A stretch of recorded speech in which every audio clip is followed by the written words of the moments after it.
The game is on, Vishwa. Now it's your turn. अरे यार, one time watch. काय करू? काय करू? काय करू? विश्वा, ही घे तुझी फाईल. घे. हो.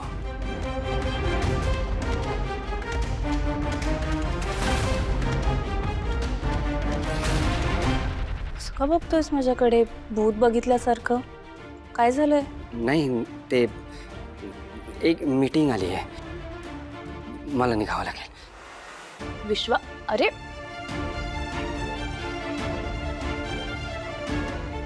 असं काय हा? सिद्धिराज, मागच्या वेळी तुम्ही म्हणालात की या अपघाताला तुम्हीच जबाबदार आहात, बरोबर? हो. प्लीज थोडंसं मोठ्याने बोलाल का? हो. थँक्यू. तुमच्या नावावर रॅश ड्रायव्हिंगची कधी पावती फाडली गेली आहे? नसरी. चुकीचं पार्किंग, नसणार. कार स्पीडिंग, माझ्या लक्षात तरी नाही. सिग्नल तोडणे नसरी. नसतील नाही, नाहीच आहेत. युअर ऑनर, त्यांच्या गाडी चालवण्याचं हे रेकॉर्ड आहे. कधीही सिग्नल तोडलेला नाहीये, रॅश ड्रायव्हिंग केलेलं नाहीये, स्पीडिंग केलेलं नाहीये.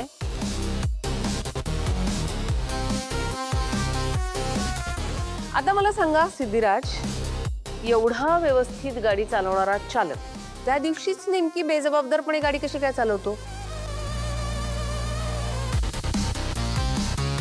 मोबाईलवर होतं का तुम्ही त्या दिवशी?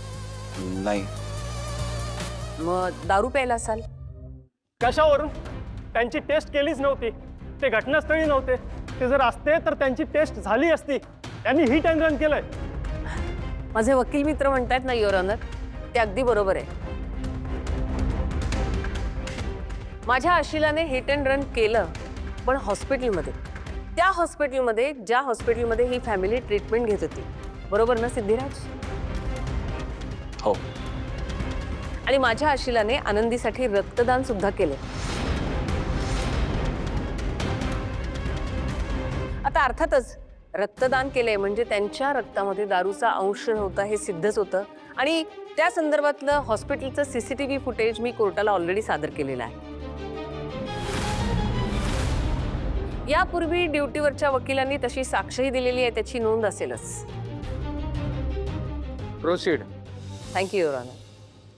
सिद्धिराज, आता तुम्ही पुन्हा एकदा कोर्टाला सविस्तरपणे सांगा की नेमकं त्या दिवशी काय घडलं. त्या दिवशी खूप पाऊस पडत होता.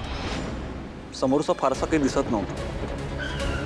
अचानक गाडीची धडक बसली आणि धडक बसल्यानंतरच मला कळलं की नेमकं काय झालंय ते.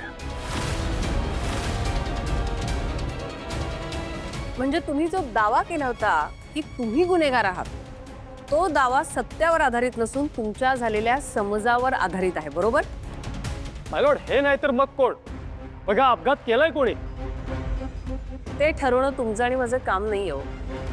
जर कोर्टाने आदेश दिला तर योग्य ते अधिकारी योग्य ती तपासणी करतील आणि आपल्या समोर येईल कोणी केला अपघात.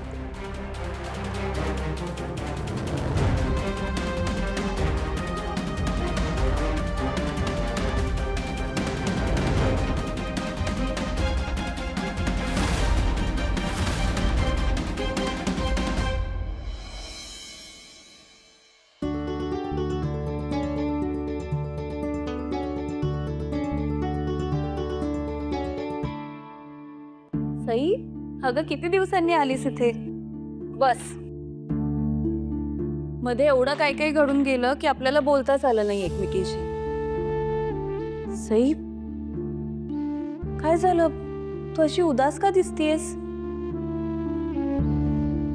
एक मिनिट. सई, अगं माझा विश्वासच बसत नाहीये.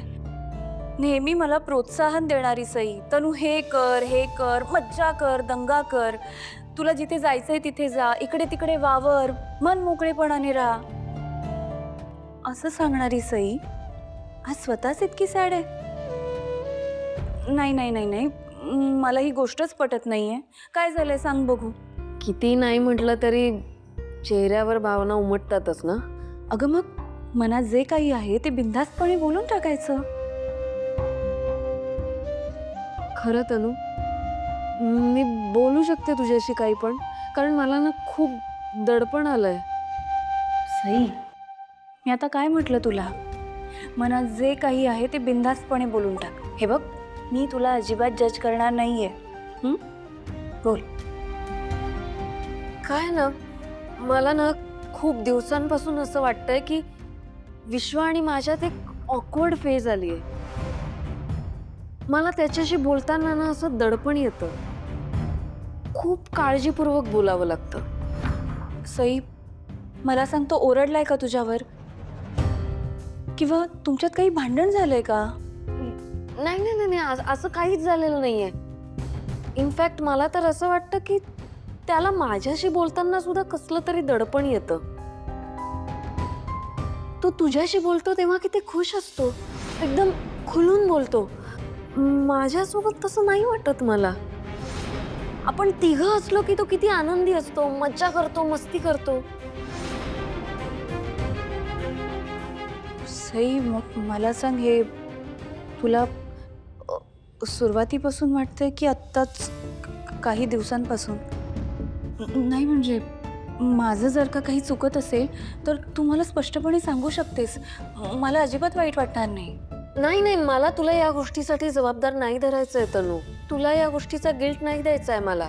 ॲक्च्युली तुझ्यासारखी मैत्रीण विश्वाच्या आयुष्यात आहे या बाबतीत मला खूप छानच वाटतं. पण असंच नातं ना विश्वाचं आणि माझं होतं. अगदी खेळकर, छान, असं फ्री असायचं एकदम सगळं. साखरपुड्यानंतर हे सगळंच बदललंय. सई, कदाचित त्याला साखरपुड्यानंतरच्या जबाबदारीचं दडपण आलं असेल. मी काय म्हणते, तू एकदा त्याच्याशी बोलून का नाही बघत?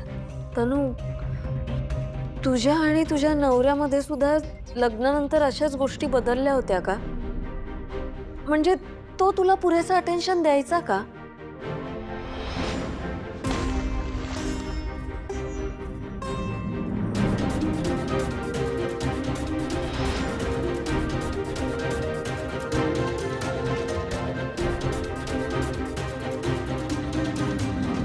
मी असं ऐकलंय की या पोरांना ना रिलेशनशिपमध्ये येईपर्यंत खूप पुढे पुढे करायची सवय लागलेली असते.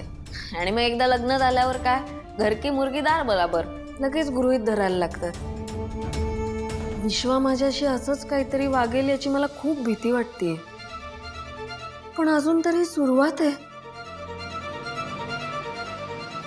आय एम शुअर लग्न झाल्यानंतर निदान सुरुवातीच्या काळात तरी तुझा नवरा तुझ्याशी छानच वागला असेल. म्हणून मी तुझ्याकडे सल्ला मागतेय. हे सिनेमात दाखवतात तसं लग्न झाल्यानंतर खरंच अट्रॅक्शन कमी होतं का ग?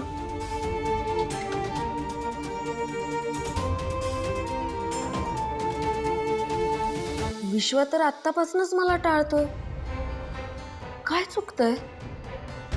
माझं काय चुकतंय का?